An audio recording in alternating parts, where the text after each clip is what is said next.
میں نے اپنی پہلی بیوی کو فقط اس وجہ سے طلاق دے دی تھی کہ اس کے پیٹ میں پلنے والا بچہ لڑکی تھا، اور آج میرے سگے بیٹے نے فقط اس لیے میرے سر پر اینٹ دے ماری ہے کہ میں نے گرمی سے تنگ آ کر سب سے پہلے نمبر پر پنکھے کے سامنے چارپائی ڈال لی تھی۔ میرا نام مدبر خواجہ ہے۔ میں ضلع سرگودا کی تحصیل بیرا کے نواحی گاؤں سے تعلق رکھتا ہوں۔ آج کل لاہور کے ایک مینٹل ہسپتال میں مقیم ہوں اور انتہائی عبرت ناک و اذیت ناک زندگی جی رہا ہوں۔ شاید یہ میرے ظلم کی وجہ سے میرا حال ہوا ہے۔ میری نسبت میرے بچپن میں ہی میری خالہ زاد سحر عقیل سے طے کر دی گئی تھی۔ سحر کی قسمت میں شاید جب تک جینا تھا آزمائشیں ہی لکھی ہوئی تھیں، لہٰذا جب وہ 9 سال کی تھی تب اس کے والد کا انتقال ہو گیا۔ والد کی موت کے بعد سحر کے ددیال والوں نے اس کی ماں کو جان سے مارنے کی دھمکی دے کر سب کچھ اپنے نام لکھوایا اور پھر 9 یا 10 سالہ سحر کو ماں کے ساتھ گھر سے نکال دیا۔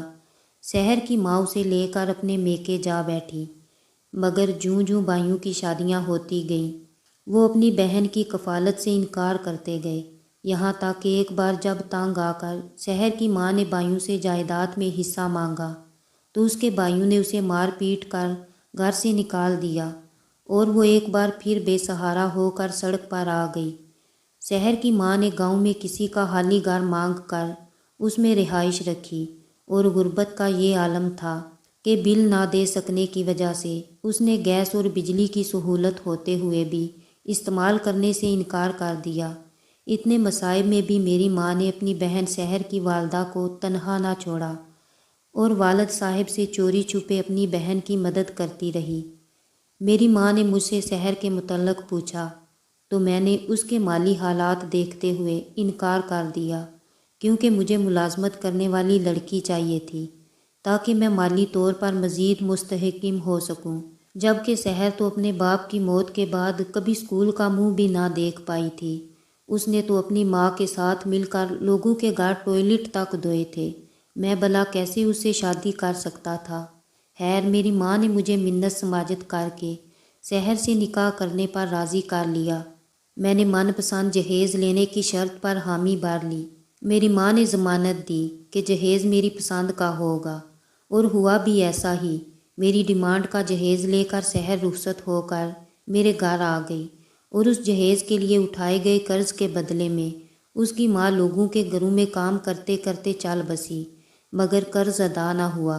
بعد ازاں کچھ لوگوں نے سحر کی ماں کی موت پر اس کو قرض معاف کر دیا، اور باقی لوگوں کو اس نے میری اجازت سے گھر کا جہیز بیچ کر رقم ادا کر دی۔ شادی کے 2 سال بعد سحر امید سے ہوئی۔ جس دن مجھے سحر کی امید سے ہونے کی خبر ملی اسی دن میری ماں بھی چل بسی۔ میں نے صبر کا گھونٹ پیا، مگر میرے رشتہ داروں نے کہنا شروع کر دیا کہ سحر منحوس لڑکی ہے، جہاں جاتی ہے اگلا بندہ مشکلات میں گر جاتا ہے۔ پہلے اس کے باپ کی موت، پھر اپنے ننیال کے در سے ٹھکرائے جانا، پھر اس کی ماں کا مقروض ہو کر مر جانا، اور میرے پاس آتے ہی امید سے ہوئی تو میری ماں چل بسی۔ شومئی قسمت جب 5 ماہ بعد ٹیسٹ کروایا تو پتہ چلا کہ سحر کے پیٹ میں موجود بچہ لڑکی ہے، تو میں ڈر گیا کہ وہ لڑکی بھی سحر کی طرح منحوس نہ ہو، اس کے ہوش سنبھالتے ہی میں نہ مر جاؤں۔ میں نے لوگوں کی باتوں کو بھی دل پر لیا، اور ساتھ ہی جب مجھے پتہ چلا کہ آنے والا مہمان بیٹی ہے تو میں نے سوچا کہ اس کی پرورش، تعلیم اور صحت، شادی، جہیز، ان سب پر اخراجات کر کے مجھے تو کچھ بھی نہیں بچے گا، سو میں نے سحر سے جان چھڑانے کا فیصلہ کر لیا۔ لاکھ کوششوں کے باوجود بھی سحر کی طرف سے مجھے کوئی موقع نہ ملا جس کو بنیاد بنا کر میں اسے طلاق دے پاتا، تو مجبوراً میں نے اس پر بد چلن ہونے کا الزام لگا دیا، اس کی کوکھ میں موجود بچی کو اپنا خون ماننے سے انکار کر دیا، اور اسی بات کو وجہ بنا کر اسے طلاق دے دی۔ سحر کے پاس کوئی سہارا نہ تھا، کوئی ٹھکانہ نہ تھا۔ اس نے قرآن پر ہاتھ رکھ کر مجھے اپنے کردار کی قسم دی، مگر میں نے کہا اب طلاق ہو چکی ہے، اب ان قسموں کا کوئی فائدہ نہیں۔ اس نے مجھے مفتیوں اور عالموں سے فتویٰ لینے کا کہا۔ اس نے کہا بچہ پیدا ہونے کے بعد طلاق ہوگی، غرض کہ اس کی طرف سے ہزاروں دلیلیں دی گئیں، مگر میں نے تمام تر کو رد کر دیا اور اسے گھر سے نکال باہر کیا۔ مجھے یاد ہے سردیوں کی یہ بستہ رات کو 10 بجے اسے میں نے اپنے گھر سے نکالا اور پھر چاہ کر بھی اسے ڈھونڈ نہیں پایا۔ خیر سحر کو طلاق دینے کے بعد میں نے عالیہ نامی لڑکی سے شادی کر لی۔ اس سے شادی کے بعد میرے نصیب جاگنے لگے، میرا کاروبار بھی چمک اٹھا اور اللہ تعالیٰ نے مجھے یکے بعد دیگرے 3 بیٹوں سے نوازا، یہاں تک کہ میرا یقین پختہ ہو گیا کہ سحر واقعی منحوس عورت تھی۔ وہ جس گھر میں جاتی تھی وہ گھر آزمائشوں کی زد میں آ جاتا تھا۔ میرے بیٹے جوان ہوئے اور میری شدید خواہش کے باوجود بھی کوئی بیٹا میٹرک سے آگے نہ پڑھ سکا۔ اس کے بعد میں نے بیٹوں کو اپنے ساتھ کاروبار میں شامل کر لیا، مگر انہوں نے بجائے میرا بازو بن کر کاروبار آگے بڑھانے کے الٹا پہلے والی کمائی میں سے بھی چوری چھپے رقم چرانا شروع کر دی، یہاں تک کہ میرا کاروبار خسارے میں جانے لگا اور میرے بیٹے جو میری ہی کمائی ہوئی دولت سے رقم چراتے تھے وہ جواری اور نشئی بن گئے۔ میرے بڑے دونوں بیٹے باہر کھیتوں میں تنہا بیٹھ کر نشے کے ٹیکے لگاتے ہوئے غلاغت ڈیر پر گر کر مرے۔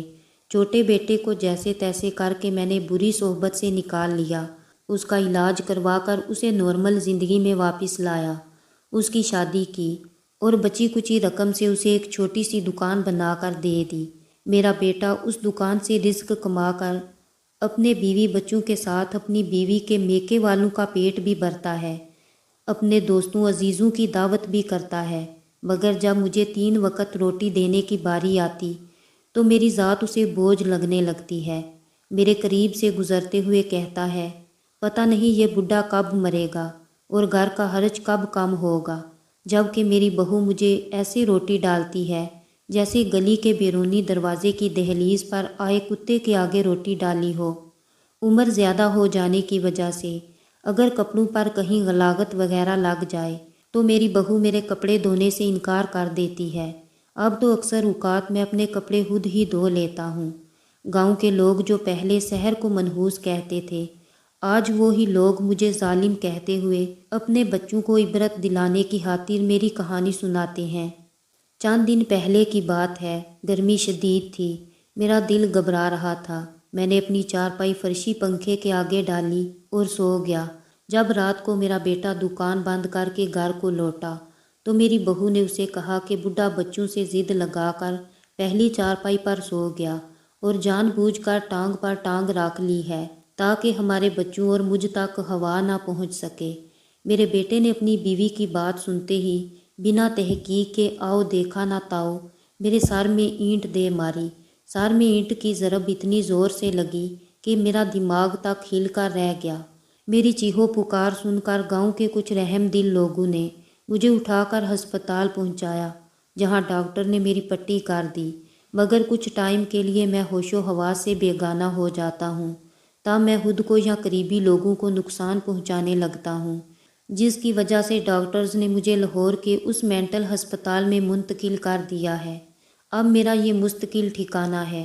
یہاں مجھے کچھ اس انداز سے باندھ کر رکھا جاتا ہے کہ میں چاہ کر بھی خود کو یا کسی دوسرے کو نقصان نہیں پہنچا سکتا۔ میں جب ہوش و حواس میں ہوتا ہوں تو سوچتا ہوں کہ شاید اگر سحر اور اس کے پیٹ میں موجود میری بچی میری زندگی میں ہوتی تو آج میں اس مقام پر نہ ہوتا، مگر میں لاکھ کوششوں کے باوجود بھی اس کا سراغ نہیں لگا پایا۔ میں یہاں اپنے کیے کی سزا بھگت رہا ہوں۔ ابھی پتہ نہیں میدان حشر میں اور قبر میں میرا کیا حال ہوگا، مگر میں قارئین کرام سے کہنا چاہوں گا کہ کوئی بھی انسان کسی کے لیے منحوس نہیں ہوتا، سب لوگ اللہ تعالیٰ کی مخلوق ہیں، کسی کو کسی پر فوقیت نہیں دی جا سکتی سوائے اس کی پرہیزگاری کے۔